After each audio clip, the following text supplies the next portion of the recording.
Hello മക്കളെ, എല്ലാവർക്കും ഗ്രാവിറ്റേഷൻ്റെ top 10 സീരീസിലേക്ക് സ്വാഗതം. ഇപ്പോൾ ഈ വീഡിയോയിൽ നമ്മൾ ഗ്രാവിറ്റേഷൻ എന്ന് പറഞ്ഞ ചാപ്റ്ററിൽ എന്തായാലും നിങ്ങൾ പഠിച്ചിരിക്കേണ്ട 10 ചോദ്യങ്ങളാണ് നമ്മൾ ചെയ്യാൻ പോകുന്നത്. ഒരു കാരണവശാൽ ഈ ചോദ്യങ്ങൾ നിങ്ങൾ പഠിക്കാതെ പരീക്ഷയ്ക്ക് പോരുത്, പണി പാടും. ഓക്കെ, ഒട്ടും സമയം വേസ്റ്റ് ചെയ്യാൻ നമ്മുടെ ഫസ്റ്റ് ചോദ്യത്തിലേക്ക് കിടക്കാം. State the universal law of gravitation. പരീക്ഷയിൽ എപ്പോഴും ചോദിക്കുന്നതാണ്, 1 മാർക്കിനൊക്കെ ചോദിക്കുള്ളൂ, പക്ഷേ വളരെ ഇമ്പോർട്ടൻ്റ് ആണ്. എന്താണ് യൂണിവേഴ്സൽ ലോ ഓഫ് ഗ്രാവിറ്റേഷൻ അഥവാ ന്യൂട്ടൺസ് ലോ ഓഫ് ഗ്രാവിറ്റേഷൻ ചോദിക്കും. എന്താ സംഗതി? വളരെ സിമ്പിളാണ്, നിങ്ങൾക്ക് എല്ലാവർക്കും അറിയായിരിക്കും, എന്നാലും പെട്ടെന്ന് പറയാം. 2 മാസമുണ്ട്, M1 M2, രണ്ടിൻ്റെ ഇടയിലുള്ള ഡിസ്റ്റൻസ് 6 ആണ്. അങ്ങനെയാണെങ്കിൽ അവർ തമ്മിലുള്ള ഒരു ഫോഴ്സ് ഉണ്ട്. ആ ഫോഴ്സിൻ്റെ ഇക്വേഷൻ എന്തിനാണ്? Force is equal to G എന്ന് പറഞ്ഞ ഒരു ക്യാപിറ്റൽ G ഉണ്ട് into M1 into M2 divide by അവർ തമ്മിലുള്ള ഡിസ്റ്റൻസിൻ്റെ സ്ക്വയർ. അവർ തമ്മിലുള്ള ഡിസ്റ്റൻസ് അല്ല, ഡിസ്റ്റൻസിൻ്റെ സ്ക്വയർ. ഇതാണ് യൂണിവേഴ്സൽ ലോ ഓഫ് ഗ്രാവിറ്റി. ഈ ഇക്വേഷനാണ് യൂണിവേഴ്സൽ ലോ ഓഫ് ഗ്രാവിറ്റേഷൻ എന്ന് വിളിക്കുക.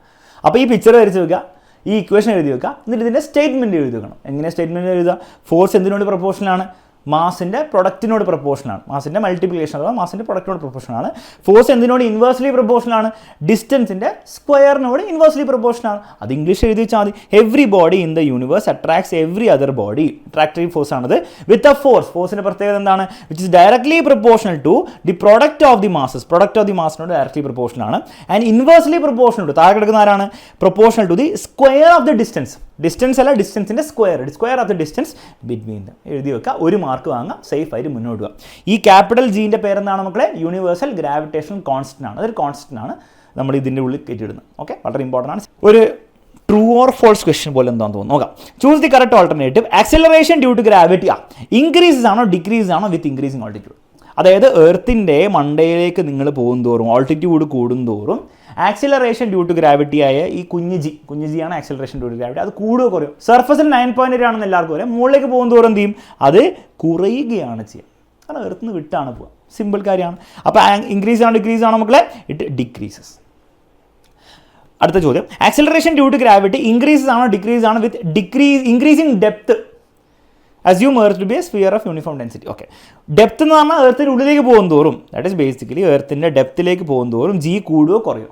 മനസ്സിലാക്കേണ്ടത് ജി എന്താണ്? താഴേക്ക് പോയാലും ജി കുറയാണ് ചെയ്യുക. നിങ്ങൾ മുകളിലേക്ക് പോയാലും താഴേക്ക് പോയാലും ജി എന്തായിരിക്കും? കുറവാണ് വരിക. ദാറ്റ് ഈസ് കുറഞ്ഞുകൊണ്ടിരിക്കുകയാണ് ചെയ്യുക. അപ്പോൾ സർഫസിലായിരിക്കും ജി മാക്സിമം. യെസ്, സർഫസിലാണ് ജി മാക്സിമം. മുകളിലേക്ക് പോയാലും കുറയും, താഴേക്ക് പോയാലും കുറയും, എർത്തിൻ്റെ ഉള്ളിലേക്ക് പോയാലും കുറയും. ഓക്കെ, അപ്പോൾ ആൻസർ എത്രയാണ്? അവിടെയും ഡിക്രീസ് ആണ്. എപ്പോഴും ചോദിക്കുന്ന ഒരു ചോദ്യമാണത്, വളരെ ഇമ്പോർട്ടൻ്റ് ആണ്. ബൈ ദ വേ, ഈ 2 കാര്യങ്ങളുടെയും വേരിയേഷൻ വിത്ത് ഹൈറ്റിൻ്റെയും വേരിയേഷൻ വിത്ത് ഡെപ്തിൻ്റെയും ഇക്വേഷൻ ഡെറിവേഷൻ പഠിക്കണം. വളരെ ഇമ്പോർട്ടൻ്റ് ആണ്, പരീക്ഷയിൽ എപ്പോഴും ചോദിക്കും. ഡെറിവേഷൻ നമ്മൾ ഈ ഒരു ക്വസ്റ്റ്യൻ സീരീസിൽ ചെയ്യുന്നില്ല, പക്ഷേ അത് പഠിച്ചോളൂ, വളരെ ഇമ്പോർട്ടൻ്റ് ആണ്. Okay, acceleration due to gravity is independent of mass of earth ആണോ മാസ് ഓഫ് ബോഡിയാണ്? ഈ ആക്സിലറേഷൻ ഡ്യൂ ടു ഗ്രാവിറ്റിയുടെ ഒരു ഇക്വേഷൻ ഉണ്ട്. ആ ഇക്വേഷൻ പഠിച്ചു വെക്കാം, വളരെ സിമ്പിളാണ്. G is equal to GM divide by R². സർഫസിലെ G ആണെങ്കിൽ GS നമ്മൾ കാണിക്കും. സർഫസിലെ G is equal to capital G capital M divide by R². ഈ ക്യാപിറ്റൽ G എന്ന് പറഞ്ഞാൽ യൂണിവേഴ്സൽ ഗ്രാവിറ്റേഷൻ കോൺസ്റ്റന്റ് ആണ്. ക്യാപിറ്റൽ M എന്ന് പറഞ്ഞാൽ ആരുടെ മാസമാണ്? ബോഡിയുടെ മാസമാണ്. അപ്പോൾ ഒരു ആപ്പിൾ വെക്കുകയാണ്, ആപ്പിളിൻ്റെ മാസമാണോ? അല്ല, എർത്തിൻ്റെ മാസമാണ്. മാസ് ഓഫ് എർത്ത് ആണ്. ക്യാപിറ്റൽ R എന്ന് പറഞ്ഞാൽ എന്താണ്? റേഡിയസ് ഓഫ് എർത്ത് ആണ്. ഇനി പറ, ഈ G ആരെ ഡിപ്പെൻഡ് ചെയ്യുന്നുണ്ട്? G എർത്തിൻ്റെ മാസിനെ ഡിപ്പെൻഡ് ചെയ്യുന്നുണ്ട്. നാളെ എർത്തിൻ്റെ മാസ് കൂടിയാൽ G കൂടും. G 9.8 മാറി 10.6 ആവും. മാസം എർത്തിൻ്റെ കുറഞ്ഞു കഴിഞ്ഞാൽ, ഇപ്പോൾ പൊല്യൂഷനൊക്കെ പോയി കഴിഞ്ഞാൽ, വെള്ളമൊക്കെ പോയി കഴിഞ്ഞാൽ മാസം എർത്ത് കുറഞ്ഞു കഴിഞ്ഞാൽ ജിയും കുറയും. പക്ഷേ അപ്പുറത്ത് ഒരു ബോഡിയുടെ മാസ് നിങ്ങളുടെ ഇവിടെ കാണുന്നുണ്ടോ? ഒരു ബോഡിയുടെ മാസിൻ്റെ ഒരു വേരിയബിൾ ഇവിടെ കാണുന്നുണ്ടോ? ഇല്ല. ദാറ്റ് ഈസ് ബേസിക്കലി ബോഡിയുടെ മാസിനെ ഡിപ്പെൻഡ് ചെയ്യുമോ? ഡിപ്പെൻഡ് ചെയ്യില്ല. ആൻസർ എന്താണ് മക്കളെ? It is independent. ആരെ ഡിപ്പെൻഡ് ചെയ്യില്ല? മാസ് ഓഫ് ബോഡിനെ ഡിപ്പെൻഡ് ചെയ്യില്ല. അതുകൊണ്ട് തന്നെ നിങ്ങൾ 1 കിലോ ആപ്പിൾ എടുത്താലും, നിങ്ങൾ 1000 കിലോ ആപ്പിൾ എടുത്താലും ആക്സിലറേഷൻ ഡ്യൂ ടു ഗ്രാവിറ്റി എത്രയായിരിക്കും? 9.8 ആയിരിക്കും. It is independent of mass of body. ബോഡിയുടെ മാസിനെ ഡിപ്പെൻഡ് ചെയ്യില്ല. പക്ഷേ മാസ് ഓഫ് എർത്തിനെ ഡിപ്പെൻഡ് ചെയ്യുകൊണ്ട് നമുക്ക് ഇത് ഡിക്ക് ചെയ്യാൻ പറ്റില്ല. ഓക്കെ, അടുത്ത ചോദ്യം. Value of G at a depth D is equal to 1600 kilometre. അതായത് 1600 കിലോമീറ്റർ താഴേക്ക് പോയി കഴിഞ്ഞാൽ അവിടുത്തെ ജീൻ്റെ വാല്യൂ എത്രയായിരിക്കും? അപ്പോൾ നമുക്കറിയാം, താഴേക്ക് പോകുന്നതോറും G കുറയും, മുകളിലേക്ക് പോകുന്നതോറും G കുറയും. അങ്ങനെയാണ് അതിൻ്റെ ഫോർമുല നിങ്ങൾ പഠിച്ചു വെക്കണം. വളരെ ഇമ്പോർട്ടൻറ്റ് ഫോർമുലയാണ് മക്കളെ. സിമ്പിൾ ഫോർമുലയാണ്. ഡെപ്തിലെ GD ഇസ് ഈക്വൽ ടു സർഫസിലെ GS ഇൻറ്റു 1 മൈനസ് D/R. ഒറ്റ ഫോർമുലയിൽ കാര്യങ്ങൾ ഇട്ട് കൊടുത്താൽ പണിപ്പ് തരും. ഓക്കെ, ഇട്ട് കൊടുക്കാം. സർഫസിലെ Gനെ നമുക്ക് GS എന്ന് തന്നെ വിളിക്കാം. അവർ G0 എന്നാണ് വിളിച്ചെന്ന് തോന്നുന്നു, കുഴപ്പമില്ല. 1 മൈനസ് ഡെപ്ത് എത്രയാണ്? 1600 കിലോമീറ്റർ ആണ്. കിലോമീറ്ററിൽ ഇട്ടോളൂ, കുഴപ്പമൊന്നുമില്ല. 1600 kilometre divide by capital R എന്ന എർത്തിൻ്റെ റേഡിയസ് ആണ്. അത് ബൈ ഹാർട്ട് പഠിച്ചു വെക്കണം. 6400 കിലോമീറ്റർ ആണ്. അതും കിലോമീറ്ററിലാണ്. സോ ഓട്ടോമാറ്റിക്കലി കിലോമീറ്റർ കട്ടായി പോയി. ഇനി എന്താ സംഭവിക്കുക? GS ഇൻറ്റു ഇവിടെ ആലോചിച്ച് നോക്കുക 1 മൈനസ് 1600 0 ഈ 0 കട്ട് ചെയ്ത് കഴിഞ്ഞാൽ അവിടെ 16/64 എന്നാണ് കിട്ടുക. That is basically GS into 16/64 എന്തായിരിക്കും എത്രയായിരിക്കും മക്കളെ? ഇത് കട്ട് ചെയ്ത് എന്താ കിട്ടുക? 16 × 4 ടൈംസ് ആണ്. 16 × 4 ആണ് 64. സോ ഇവിടെ 1 4 കിട്ടും. ദാറ്റ് ഈസ് 1 മൈനസ് 1/4 എന്ന് കിട്ടും. 1/4 ആണ് ഇവിടെ 1 ആണ് വരിക. 1 മൈനസ് 1/4 എന്ന് പറഞ്ഞാൽ എന്താണ്? 1 കാല് പോയി കഴിഞ്ഞാൽ മുക്കാലായിരിക്കും ബാക്കി ഉണ്ടാവുക. 3/4 ആണ് വരിക. ദാറ്റ് ഈസ് ബേസിക്കലി ഡെപ്തിലെ 1600 കിലോമീറ്റർ ഡെപ്തിലെ GD എന്ന് പറഞ്ഞാൽ സർഫസിലെ ജീൻ്റെ മുക്കാലായിരിക്കും ഉണ്ടാവുക. 9.8ൻ്റെ മുക്കാലായിരിക്കും ഉണ്ടാവുക. അപ്പോൾ ഇതിൻ്റെ വാല്യൂ കണ്ടുപിടിക്കേണ്ട ആവശ്യമില്ല. ഓപ്ഷനിൽ എന്താണുള്ള മക്കളെ? ഈ രീതിയിൽ തന്നെയാണുള്ളത്. GSന് വരെ ഒരു G0 എന്ന് വിളിച്ചത്. ഇതല്ല, ഇതാണ് ആൻസർ. 3G0/4 ആയ മൂന്നാമത്തെ ഓപ്ഷനാണ് നമ്മുടെ ആൻസർ. സിമ്പിൾ ചോദ്യം, ഒറ്റ ഫോർമുല ഓർത്ത് വെക്കുക. ഇത് ബേസ്ഡ് ആയിട്ടുള്ള ചോദ്യങ്ങൾ ഇഷ്ടം പോലെ ചോദിച്ചിട്ടുണ്ട്, പഠിച്ചു വെച്ചോളൂ. ഓക്കെ, അടുത്ത ചോദ്യം പിടിക്കാം നമുക്ക്. Acceleration due to gravity at the centre of the earth. അങ്ങനെയാണെങ്കിൽ 1600 കിലോമീറ്റർ അല്ല, സെൻട്രലിലെ G എത്രയായിരിക്കുന്ന ചോദ്യം. അപ്പോൾ എർത്തിൻ്റെ സെൻട്രൽ നിങ്ങൾ പോയി നിൽക്കുകയാണെങ്കിൽ ഇവിടുത്തെ ഇത് സെൻട്രലിലെ ഇവിടുത്തെ G എത്രയായിരിക്കും? അപ്പോൾ എത്ര ഡെപ്തിലാണ് നിങ്ങൾ നിൽക്കേണ്ടത്? സെൻട്രൽ എത്താണെങ്കിൽ എത്ര ഡെപ്ത് പോകണം? എർത്തിൻ്റെ റേഡിയസോളം ഡെപ്ത് നിങ്ങൾ സഞ്ചരിക്കണം. എർത്തിൻ്റെ എത്ര ഡെപ്ത് സഞ്ചരിച്ചാണ് സെൻട്രൽ എത്തുക? എർത്തിൻ്റെ റേഡിയസിന് തുല്യമായുള്ള ഡെപ്ത് സഞ്ചരിച്ചാണ് സെൻട്രൽ എത്തുക. അപ്പോൾ D പ്രാവശ്യം എത്രയാണ്? 6 ആണ്. ഫോർമുല ഇട്ട് കൊടുക്കാം. GD = GS × 1 - D/R. ഡിക്ക് പകരം നമ്മൾ എന്ത് ചെയ്യുന്നു? 6 ഇട്ട് കൊടുക്കുന്നു. GS × 1 - D എന്ന് പറഞ്ഞാൽ 6 ആണ്. R/R. R/R എന്ന് പറഞ്ഞാൽ 1 ആണ്. സോ GS × 1 - 1 എന്ന് വരും. That is basically answer will be 0. That is ഡെപ്തിൽ അല്ലെ സെൻട്രലിൽ G എന്തായിരിക്കും? 0 ആയിരിക്കും. Which is common sense. ആലോചിച്ച് നോക്ക്, നിങ്ങൾ എർത്തിൻ്റെ പണി എന്താണ്? നിങ്ങൾ ഇവിടെ നിൽക്കുകയാണ്, എർത്തിൻ്റെ പണി എന്താണ്? എർത്ത് എന്തിനാണ് നിങ്ങൾ പിടിച്ച് വലിക്കുന്നത്? എർത്തിൻ്റെ സെൻട്രലിലേക്ക് കൊണ്ടുവരാൻ വേണ്ടിയിട്ട്. അതുകൊണ്ടാണ് നിങ്ങളുടെ മുകളിൽ ആക്സിലറേഷൻ കൊടുക്കുന്നത്, ഫോഴ്സ് കൊടുക്കുന്നത് ഒക്കെ ചെയ്യുന്നത്. നിങ്ങൾ ഓൾറെഡി സെൻറ്ററിൽ പോയി നിന്ന് കഴിഞ്ഞാൽ പിന്നെ എർത്ത് പിന്നെ എവിടേക്ക് വലിക്കും? നിങ്ങളെ എവിടേക്കും വലിക്കില്ല. ദാറ്റ് ഈസ് ബേസിക്കലി നിങ്ങളുടെ ആക്സിലറേഷൻ എത്രയായിരിക്കും? 0 ആയിരിക്കും. അത്രയുള്ള സംഗതി. അപ്പോൾ ആൻസർ എത്രയാണ് നമുക്ക്? ആൻസർ വിൽ ബി എർത്തിൻ്റെ സെൻറ്ററിലാണ് acceleration due to gravity will be 0. അടുത്ത ചോദ്യത്തിലേക്ക് പോകാം നമുക്ക്. At which height above the Earth's acceleration due to gravity becomes half of that on the surface? നമുക്കറിയാം മുകളിലേക്ക് പോകുന്നതോറും G കുറയും. ഏത് ഹൈറ്റിൽ പോയി കഴിഞ്ഞാലാണ് സർഫസിലെ പകുതിയാവാമെന്ന ചോദ്യം. ഓക്കെ, അപ്പോൾ ജസ്റ്റ് റഫ് ഡയഗ്രാം കാണിച്ചു തരാം.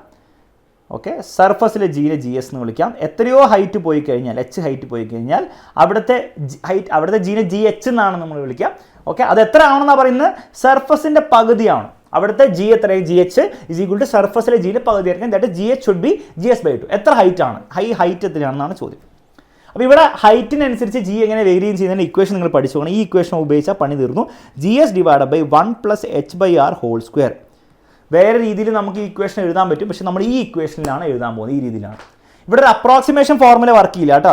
GH = GS × 1 - 2h/r എന്ന് പറഞ്ഞാൽ നിങ്ങൾ അപ്രോക്സിമേറ്റഡ് ഒരു ഫോർമുല ഡിറൈവ് ചെയ്ത് പഠിച്ചിട്ടുണ്ടാവും. അതിവിടെ വർക്ക് ചെയ്യില്ല. അതെപ്പോഴേ വർക്ക് ചെയ്യുള്ളൂ? ഈ ഹൈറ്റ് വളരെ ചെറുതാണെങ്കിലേ വർക്ക് ചെയ്യുള്ളൂ. ഈ ഹൈറ്റ് വളരെ ചെറുതാണോ വലുതാണോ നമുക്ക് അറിയില്ല. അപ്പോൾ നമുക്ക് ഈ ഫോർമുല ഉപയോഗിക്കാൻ പറ്റില്ല. അവസാനം ആൻസർ കിട്ടുമ്പോൾ ഹൈറ്റ് വെറുതെ ചെറുതായിരിക്കില്ല. അപ്പോൾ ഈ ഹൈറ്റ് വല്ല 10 കിലോമീറ്ററോ 20 കിലോമീറ്ററോ 30 കിലോമീറ്ററോ അങ്ങനെയൊക്കെ ആണെങ്കിൽ you can use this formula. വേണമെങ്കിൽ 200 കിലോമീറ്റർ ഉപയോഗിക്കാം. പക്ഷേ 2000 കിലോമീറ്റർ 1000 കിലോമീറ്ററിലൊന്നും ഈ ഫോർമുല ഉപയോഗിക്കാൻ പറ്റില്ല. It is approximated. എന്നാൽ ഡെപ്തിൻ്റെ ഫോർമുല അങ്ങനെയല്ല കേട്ടോ. ഡെപ്തിൻ്റെ ഫോർമുല അപ്രോക്സിമേറ്റഡ് ഫോർമുല ഇല്ല, ഒറ്റ ഫോർമുലയേ ഉള്ളൂ. ഓക്കെ, അപ്പോൾ ഈ ഫോർമുല ഉപയോഗിക്കാൻ പറ്റില്ല. ഈ ഫോർമുലയാണ് നിങ്ങൾ ഉപയോഗിക്കേണ്ടത്. ഇവിടെ കാര്യങ്ങൾ ഇട്ട് കൊടുക്കുക. GH എത്രയാവണം? സർഫസിൻ്റെ പകുതിയാവണം. ദാറ്റ് ഈസ് GS/2 ആകണം. = GS/ ഈ സാധനം 1 + h/r². ഇതും കട്ട് ചെയ്യുക. ദാറ്റ് ഈസ് ബേസിക്കലി ഇവിടെ 1 ആയി. അപ്പോൾ ബേസിക്കലി എന്തായിരിക്കണം? ഈ സാധനവും ഈക്വൽ ആവണം. ഇവിടെ എന്തായാലും GSഉം GSഉം ആണ്, അല്ലെ 1ഉം 1ഉം ആണ്. വാട്ടർ കട്ട് ചെയ്ത് കഴിഞ്ഞാൽ അപ്പോൾ അത് രണ്ട് ഈക്വൽ ആണ്. അപ്പോൾ ഈ സാധനം ഈക്വൽ ആയിരിക്കണം, ഡിനോമിനേറ്റേഴ്സ് ഈക്വൽ ആയിരിക്കണം. ദാറ്റ് ഈസ് ബേസിക്കലി ഈ 1 + h/r² should be equal to 2. Root എടുക്കുക രണ്ട് സൈഡിലും. 1 + h/r = അപ്പുറത്ത് എടുത്താൽ √2 കിട്ടും. ഈ 1നെ അപ്പുറത്തേക്ക് പറഞ്ഞു വിടും. ഇംപ്ലൈസ് h/r = √2 - 1 ആയിരിക്കും. നമുക്ക് വേണ്ടത് H ആണ് വേണ്ടത്. H = √2 - 1 into radius of earth. Radius of earth വേണേൽ സബ്സ്റ്റിറ്റ്യൂട്ട് ചെയ്തിട്ട് കണ്ടുപിടിക്കാം, പക്ഷേ അതിന് ആവശ്യമില്ല. ഇങ്ങനെ എഴുതി വെച്ചാൽ മതി പരീക്ഷ. വേണമെങ്കിൽ സിംപ്ലിഫൈ ചെയ്യാം. 1.414 ആണെന്ന് -1 എന്നാണ് 0.414. ഇത് 6400. You will get some answer. എത്ര വല്ല പേരായിരിക്കും? വല്ല 2800 അങ്ങനെ എന്തെങ്കിലും കിലോമീറ്ററിന് ആൻസർ വരും. അത്ര കിലോമീറ്ററിനാണ് G എന്താണ്? സർഫസിൻ്റെ പകുതിയാവും. ദാറ്റ് ഈസ് 9.ൻ്റെ പകുതി 4.9 ആവും. അതാണ് നമ്മൾ ചെയ്തിരിക്കുന്നത്. അപ്പോൾ ഇതുപോലത്തെ ചോദ്യം നിരവധി പരീക്ഷ ചോദിച്ചിട്ടുണ്ട്, നിരവധി തവണ ചോദിച്ചിട്ടുണ്ട്. പഠിച്ചു വെച്ചോ, പരീക്ഷ ചോദിക്കുമ്പോൾ ആൻസർ ചെയ്യാം.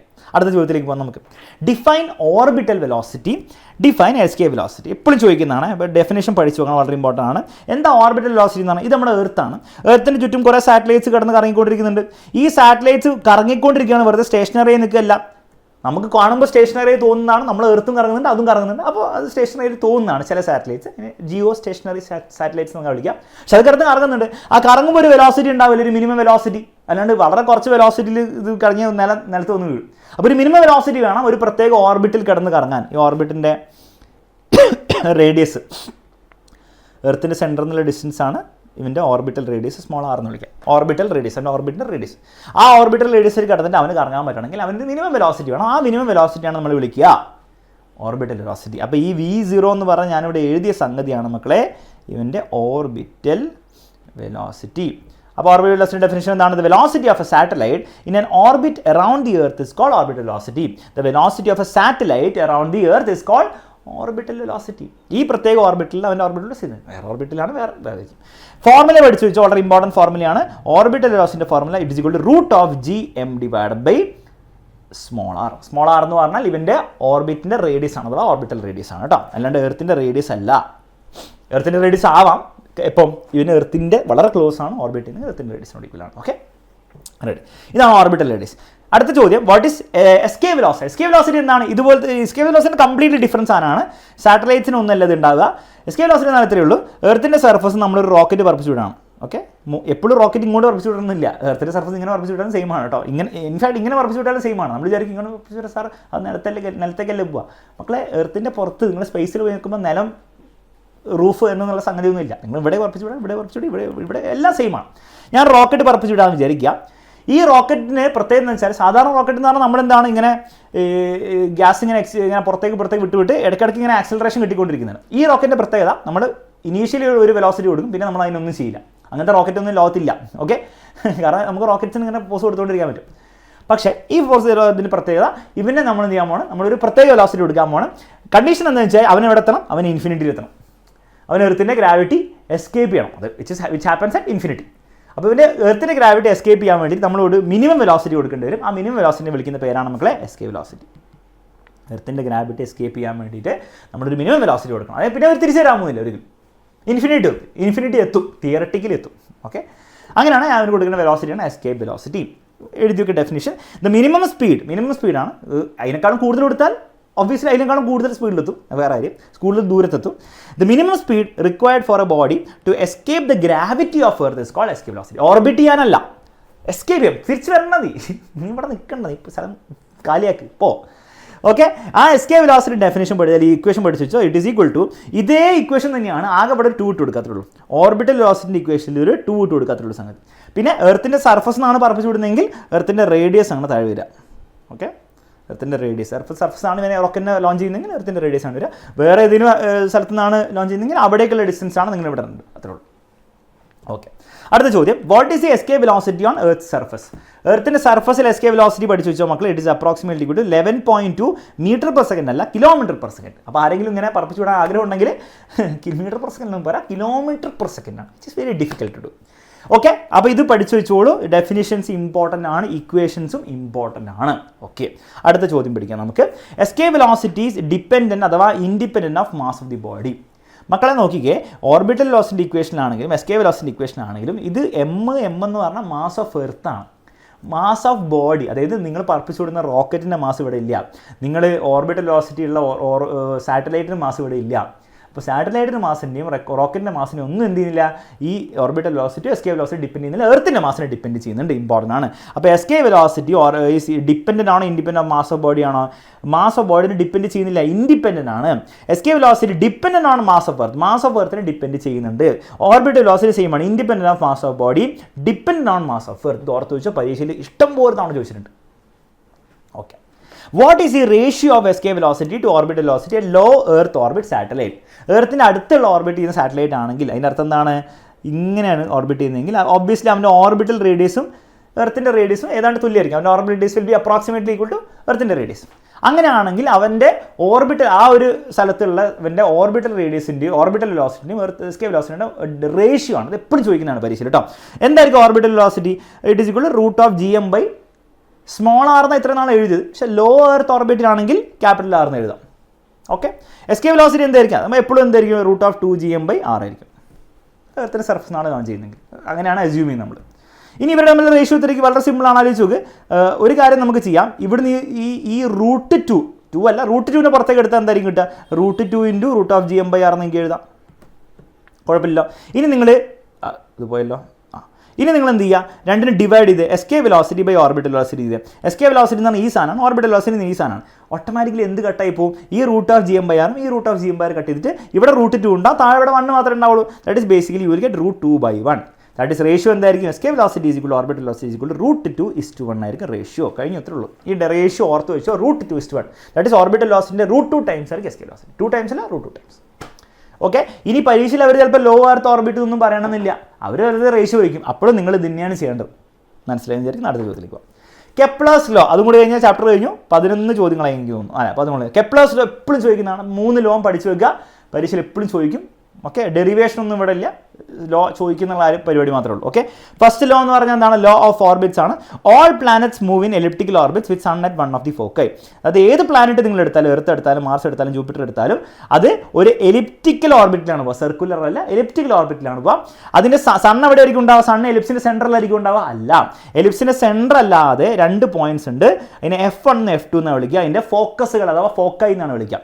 സൺ എവിടെയായിരിക്കും ഉണ്ടാവുക? ഇതാ ഈ ഫോക്കൈയിൽ ഇങ്ങനെ ഉണ്ടാവും. എന്നിട്ട് പ്ലാനറ്റ്സ് കിടന്നിട്ട് ഇങ്ങനെ കറങ്ങിക്കൊണ്ടിരിക്കും എലിപ്റ്റിക്കൽ ഓർബിറ്റ്. അപ്പോൾ ആ പ്ലാനറ്റ്സ് എലിപ്റ്റിക്കൽ ഓർബിറ്റിലും സണ്ണ് ഫോക്കസിലാണെന്നും നല്ല ഫോക്കയിലാണെന്നുള്ള ലോഹിനെയാണ് നമ്മൾ വിളിക്കുക ലോ ഓഫ് ഓർബിറ്റ്സ്. പഠിച്ചു വെച്ചാൽ വളരെ ഇമ്പോർട്ടൻ്റ് ആണ്. വേറെ ഇക്വേഷൻ ഒന്നും ഇവിടെ പഠിക്കാനില്ല. Okay. Next law, state Kepler's second law, law of areas. എന്താ ലോ ഓഫ് ഏരിയാസ് എന്ന് പറഞ്ഞാൽ? സംഗതി ഇത്രയുള്ളൂ മക്കളെ. നമ്മുടെ എർത്ത് എന്ന് പറഞ്ഞ ഒരു പ്ലാനറ്റ് ഇത് ഇങ്ങനെ പോവാണ്. ഇവിടുന്ന് ഇവിടേക്ക് എത്താൻ വേണ്ടിയിട്ട് ∆t ടൈം എടുത്തു എന്ന് വിചാരിക്കാം. അവൻ സണ്ണുമായിട്ടുണ്ടാക്കിയ ഏരിയ എത്രയാണ് ആ ടൈമിൽ? ആ ടൈമിൽ സണ്ണുമായിട്ടുണ്ടാക്കിയ ഏരിയ സാർ വളരെ സിമ്പിളാണ്. ദാ ഈ ഏരിയ ആണ്. സണ്ണുമായിട്ട് അവൻ സ്വീപ്പ് ചെയ്ത അല്ലെ അടിച്ചു വാരിയ ഏരിയ എത്രയാണ്? ഇത്രയാണ്. ശരിയല്ല? സണ്ണിന്ന് ഇവൻ്റെ ലൈറ്റ് ഉണ്ട് വിചാരിച്ചാൽ ആ ലൈറ്റ് ഉണ്ടാക്കുന്ന ഏരിയ എത്രയായിരിക്കും? ഇത്ര ഏരിയ ആയിരിക്കും. ഓക്കെ. ആ ഏരിയ നമുക്ക് ∆A എന്ന് വിളിക്കാം. ആ ഏരിയ നമ്മൾ ∆A എന്ന് വിളിച്ചു. ഇനി ആലോചിച്ചു, എർത്ത് കുറേ ദിവസങ്ങൾ കഴിഞ്ഞ് ഇവിടെ എത്തി. പിന്നെ അവിടുന്ന് ഇവിടേക്ക് സഞ്ചരിക്കില്ലേ? ആ ടൈമിനെ നമുക്ക് ∆t ടൈം എന്ന് എടുക്കുക. സെയിം ടൈമാണ്. ഈ ടൈം സെയിം ടൈമാണ്. ടൈം സെയിം ആണ്. അങ്ങനെയാണെങ്കിൽ ആ സന്ദർഭത്തിലും അവൻ സണ്ണുമായിട്ട് ഇതാ ഈ ഒരു ഏരിയ ഉണ്ടാക്കില്ലേ? ഇതാ ഈ ഏരിയ നീല കളർ കാണിക്കാം. ഇതാ ഈ ഏരിയ സണ്ണുമായിട്ട് ഉണ്ടാക്കുന്ന ഏരിയ. ഇതാ അയ്യോ വളഞ്ഞിട്ടുള്ള ഏരിയ വേണ്ട, നേരെയുള്ള ഏരിയ. ഇതാ ഈ ഏരിയ ആയിരിക്കും. സ്വീപ്പ് ചെയ്യുന്ന അടിച്ചു വരുന്ന ഏരിയ ഇത്രയായിരിക്കും. കെപ്ലർ പറഞ്ഞു സെയിം ടൈം ആണെങ്കിൽ ഈ 2 ഏരിയ എന്തായിരിക്കും? സെയിം ആയിരിക്കും. ദാറ്റ് ഈസ് ഇത് ∆A ആണെങ്കിൽ ഇതും ∆A ആയിരിക്കും. സെയിം ഏരിയ ആയിരിക്കും. അതിനാണ് ലോ ഓഫ് ഏരിയാസ് എന്ന് വിളിക്കുക. സെയിം ടൈമിൽ സെയിം ഏരിയ ആയിരിക്കും അടിച്ചു വരിക. ഇത് എഴുതി വെക്കുക English. Law of areas, the line that joins any planet to the sun, the line that joins any planet to the sun's sweeps അടിച്ചു വരിക ഈക്വൽ ഏരിയ. കണ്ടോ? ഇത് ഏരിയ ഈക്വൽ ആണ്. കണ്ടീഷൻ എന്നാണ് ഇനി equal intervals time. Time same ആയിരിക്കണം. Time നിങ്ങൾ വേറെ എടുത്തിട്ട് കാര്യമൊന്നുമില്ല. ടൈം സെയിം ആണ്. ഈ ടൈം സെയിം ആണ്. ഇത് 3 ദിവസം ഇത് 3 ദിവസം ആണെങ്കിൽ, അല്ലെങ്കിൽ ഇത് എന്താണ് 20 ദിവസമാണ് ഇത് 20 ദിവസം ആണെങ്കിൽ ഈ 2 ഏരിയകൾ സെയിം ആയിരിക്കും. ആലോചിച്ചു എന്ത് അടിപൊളി ലോ ആണെന്ന്. നമുക്ക് പറയാൻ പറ്റും ഇങ്ങനെ? നമുക്കൊന്നും പറയാൻ പറ്റില്ല. ഓക്കെ. ഇതുകൊണ്ട് ഒരു കാര്യം കൂടെ ഉണ്ട്, നിങ്ങൾ ഓർത്ത് വെക്കണം. നിങ്ങൾ ആലോചിച്ച് നോക്കും മക്കളെ, 2 ടൈം സെയിം ആണ്. 20 ദിവസമാണ്. പക്ഷേ ഈ 20 ദിവസത്തിൽ കുറച്ച് ഡിസ്റ്റൻസ് കവർ ചെയ്താൽ മതി. ഈ 20 ദിവസത്തിൽ ഡിസ്റ്റൻസ് കൂടുതൽ കവർ ചെയ്യണം. ഏരിയ സെയിം ആണ്, ഡിസ്റ്റൻസ് കൂടുതൽ കവർ ചെയ്യണ്ടേ. അപ്പോൾ സെയിം ടൈം ആയതുകൊണ്ട് ഡിസ്റ്റൻസ് കൂടുതൽ കവർ ചെയ്യേണ്ടതുകൊണ്ട് ഇവിടെ എത്തുമ്പോഴത്തേക്ക് പ്ലാനറ്റിൻ്റെ സ്പീഡ് ഒന്ന് കൂടുതലാവണം. ഇവിടെ എത്തുമ്പോൾ പ്ലാനറ്റിൻ്റെ സ്പീഡ് മെല്ലെ പോയാൽ മതി. അപ്പോൾ അതുകൊണ്ട് തന്നെ സണ്ണിനോട് അടുത്തെത്തുമ്പോൾ പ്ലാനറ്റ്സ് സ്പീഡ് കൂട്ടും, സണ്ണിൽ നിന്ന് അകന്ന് നിൽക്കുമ്പോൾ പ്ലാനറ്റ്സ് സ്പീഡ് കുറയ്ക്കും. ഇത് ആരുടെ കോൺസിക്വൻസ് ആണ്? ലോ ഓഫ് ഏരിയാസിൻ്റെ കെപ്ലർ സെക്കൻഡ് ലോൻ്റെ കോൺസിക്വൻസ് ആണ്. പരീക്ഷ ചോദിച്ചാൽ എഴുതി വെക്കണം. Okay, ready. അടുത്ത ചോദ്യം പിടിച്ചോ. ഇതിന് അറിഞ്ഞിരിക്കേണ്ട ഒരു കാര്യം, ഒരു എലിപ്സിൻ്റെ ഒരു മെക്കാനിക്സ് പഠിച്ചു നോക്കണം. ബേസിക്കലി ഇത്രയേ ഉള്ളൂ. എലിപ്സിൻ്റെ ഈ വലിയ ആക്സിസിനെ, നീളം കൂടിയ ആക്സിസ് നമ്മൾ മേജർ ആക്സിസ് എന്ന് വിളിക്കും. ഈ നീളം കുറഞ്ഞ ആക്സിസിനെ നമ്മൾ മൈനർ ആക്സിസ് എന്ന് വിളിക്കും. എന്നിട്ട് ഈ ഡിസ്റ്റൻസിനെ നമ്മൾ A എന്നും വിളിക്കും, ഈ ഡിസ്റ്റൻസിനെ നമ്മൾ B എന്നും വിളിക്കും. നമുക്ക് Aയിൽ ഫോക്കസ് ചെയ്യാം. Aനെ നമ്മൾ എന്താ വിളിക്കുക? മേജർ ആക്സിസ് ലെങ്ത് എന്ന് വിളിക്കുമോ? ഇല്ല, മേജർ ആക്സിസ് ലെങ്ത് ഇതാണ്. അപ്പോൾ ഇതിനെന്താ വിളിക്കുക? സെമി മേജർ ആക്സിസിൻ്റെ ലെങ്ത് എന്ന് വിളിക്കും. അഥവാ സെമി മേജർ ആക്സിസ് എന്ന് വിളിച്ചാൽ മതി. സെമി മേജർ ആക്സിസ് മേജർ ആക്സിസിൻ്റെ പകുതിയാണ്. ഈ ഒരു സംഗതി നിങ്ങൾ ഓർത്തുകൊണ്ട് ഇതാണ് ഒരു എലിപ്സിൻ്റെ സെമി മേജർ ആക്സിസിൻ്റെ ലെങ്ത്. ഓക്കെ. ഇനി അത് വെച്ചിട്ടാണ് നമ്മുടെ കെപ്ലറിൻ്റെ തേർഡ് ലോ പറയുന്നത്. എന്താണ് തേർഡ് ലോ പറയുന്നത്? ഇത്രയേ ഉള്ളൂ. The square of time period of revolution of a planet is proportional to the cube of semi major axis of the ellipse travel. എന്താ സംഗതി? ഇത്രയേ ഉള്ളൂ. ഒരു എർത്ത് അല്ലെങ്കിൽ ഒരു പ്ലാനറ്റ് ഇങ്ങനെ കിടന്ന് കറങ്ങിക്കൊണ്ടിരിക്കുകയാണ്. അവന് ഒരു സെമി മേജർ ആക്സിസ് ലെങ്ത് ഉണ്ടാവും. ഇതാണ് അവൻ്റെ semi major axis length. Basically അവൻ്റെ ഒരു സർക്കിൾ ആയിരുന്നു അവൻ്റെ റേഡിയസ്, അതുപോലെ ഉണ്ട്. ഓക്കെ. ഈ എർത്ത് മൊത്തം ചുറ്റി വരാനൊരു സമയം എടുക്കും. അതിന് നമ്മൾ എന്താ വിളിക്കുക? അവൻ്റെ ടൈം പീരീഡ് എന്നാണ് വിളിക്കുക. Capital T. മൊത്തം ചുറ്റിയെടുക്കാനുള്ള ടൈം പീരീഡ്. ആ ടൈം പീരീഡിൻ്റെ സ്ക്വയർ നിങ്ങൾ എടുക്കുക. ആ ടൈമിൻ്റെ സ്ക്വയർ എന്തിനോട് പ്രൊപ്പോർഷണൽ ആയിരിക്കും? ഈ ലെങ്ത്തിനോട് പ്രൊപ്പോർഷണൽ ആയിരിക്കും. ദാറ്റ് ഈസ് സെമി മേജർ ആക്സിസിന്, അഥവാ അവൻ്റെ റേഡിയസ് എന്ന് വിളിക്കുക. ഈക്വലൻ്റ് അവൻ്റെ റേഡിയസ് ആണ്. ആ റേഡിയസിനോട് പ്രൊപ്പോർഷണൽ ആയിരിക്കും. ചെറിയൊരു കാര്യം കൂടെ, റേഡിയസിനോട് ക്യൂബിനോട് പ്രൊപ്പോർഷണൽ ആയിരിക്കും. റേഡിയസിനോട് പ്രൊപ്പോർഷണൽ പറഞ്ഞാൽ തെറ്റായിരിക്കും. റേഡിയസിൻ്റെ ക്യൂബിനോട് പ്രൊപ്പോർഷണൽ ആയിരിക്കും, പക്ഷേ ക്യൂബിനോട് പ്രൊപ്പോർഷണൽ ആയിരിക്കും. ഈ ഒരു ലോനെയാണ് നമ്മൾ എന്ത് വിളിക്കുന്നത്? നമ്മൾ കെപ്ലറിൻ്റെ തേർഡ് ലോ എന്ന് വിളിക്കും. ഇതിൻ്റെ കോൺസിക്വൻസ് എന്താണ്? എത്രത്തോളം ദൂരം കൂടുതൽ അത്രത്തോളം സമയം എടുക്കും. എർത്തിന് എത്ര സമയം എടുക്കും കറങ്ങി തിരിച്ചെത്താൻ? 365 ദിവസം. അങ്ങോട്ടും പോകുമ്പോൾ ജൂപ്പിറ്ററിന് എത്ര സമയം എടുക്കും? കുറേ വർഷങ്ങളെടുക്കും. അപ്പോൾ നമ്മൾ എർത്ത് ഇങ്ങനെ ഒരു വർഷത്തിൽ തിരിച്ചു വരികയാണെങ്കിൽ ജൂപ്പിറ്റർ കുറേ വർഷം എടുക്കും. ഗൂഗിളിൽ പോയി സെർച്ച് ചെയ്യുക, 11 വർഷം അങ്ങനെ തോന്നും. അങ്ങനെ ദൂരേക്ക് പോകുമ്പോൾ ടൈം പീരീഡ് കൂടി അത്രയുള്ള സംഗതി. അതിനെ നമ്മൾ ഇക്വേഷൻ ആക്കി പഠിച്ചു കഴിഞ്ഞാൽ, ഈ രീതിയിൽ വെച്ച് കഴിഞ്ഞാൽ അതിനെന്തായി? അത് becomes law of periods, time periods basically കേട്ടോ. അതാ കെപ്ലർസ് തേർഡ് ലോ. എഴുതി വെക്കാം. The square of time period of revolution of a planet is proportional to cube of the semi major axis of the ellipse. അത്ര എഴുതിച്ചാൽ മതി. Of traced out by the planet എന്ന് എഴുതി വെക്കുക, അല്ലെ of the planet എന്ന് എഴുതി വെക്കുക. വാക്കുകൾ വളരെ ഇമ്പോർട്ടൻ്റ് അല്ല, ഈ ഐഡിയ നിങ്ങൾ പരീക്ഷയിൽ കൺവേ ചെയ്താൽ മതി. ക്ലിയർ ആണല്ലോ? ഇത്രയും ചോദ്യങ്ങളാണ് ഈ ചാപ്റ്ററിൽ നിങ്ങൾ പഠിച്ചു വെക്കേണ്ടത്. ഒബ്വിയസ്ലി ഇതിൻ്റെ കൂടെ നിങ്ങൾ എക്സ്ട്രാ ഈ ചാപ്റ്ററിലെ ഇമ്പോർട്ടൻ്റ് ആയിട്ടുള്ള variation of height, variation of ഡെപ്തിൻ്റെ ഒക്കെ ഡെറിവേഷനും കൂടെ നിങ്ങൾ പഠിച്ചിട്ടാണ് പരീക്ഷയ്ക്ക് പോകുന്നതെങ്കിൽ അതൊക്കെ നമ്മുടെ വൺ ഷോട്ട് നിങ്ങൾ പഠിക്കാം. അല്ലെങ്കിൽ ബാച്ചിലോട്ടാണ്, ബാച്ചിൽ നിന്ന് ഡീറ്റെയിൽ ആയിട്ട് നിങ്ങൾക്ക് പഠിക്കാം. അതും കൂടി പഠിച്ചിട്ട് പിന്നെ കുറച്ച് എക്സ്ട്രാ ചോദ്യങ്ങളൊക്കെ ചെയ്തിട്ടാണ് നിങ്ങൾ പോകുന്നതെങ്കിൽ ഒരു ചോദ്യം പോലും ഉണ്ടാവില്ല മക്കൾ നിങ്ങൾക്ക് ഉത്തരം പറയാൻ പറ്റാത്തത്. എങ്കിൽ പോലും ഈ ചോദ്യങ്ങൾ നിങ്ങൾ പഠിച്ചിട്ട് തന്നെ പോകണം. ബാക്കിയുള്ള ചോദ്യങ്ങളൊക്കെ നിങ്ങൾക്ക് എക്സ്ട്രാ ചെയ്യാവുന്നതാണ്. ഇത് പഠിച്ചിട്ട് തന്നെ പോകണം, കാരണം ഇത് എപ്പോഴും ചോദിക്കുന്നതാണ്, ഏറ്റവും ഇമ്പോർട്ടൻ്റ് ആണ് ഈ ചാപ്റ്ററിലെ. അപ്പോൾ ഈ വീഡിയോ നിങ്ങൾക്ക് യൂസ്ഫുൾ ആയെങ്കിൽ തീർച്ചയായും കമൻറ്റ് ബോക്സിൽ ഒരു കമൻറ്റ് ഇട്ടിട്ട് വേണം നിങ്ങൾ ഇന്ന് പോകാൻ വേണ്ടിയിട്ട്. പിന്നെ ഫ്രണ്ട്സിന് ഷെയർ ചെയ്യുക, ലൈക്ക് ചെയ്യുക, അങ്ങനത്തെ കാര്യങ്ങളൊക്കെ ചെയ്യാം. ഓക്കെ, അത്രേ പറയാനുള്ളൂ. മറ്റൊരു വീഡിയോയിൽ നമുക്ക് വീണ്ടും കാണാം. Bye bye.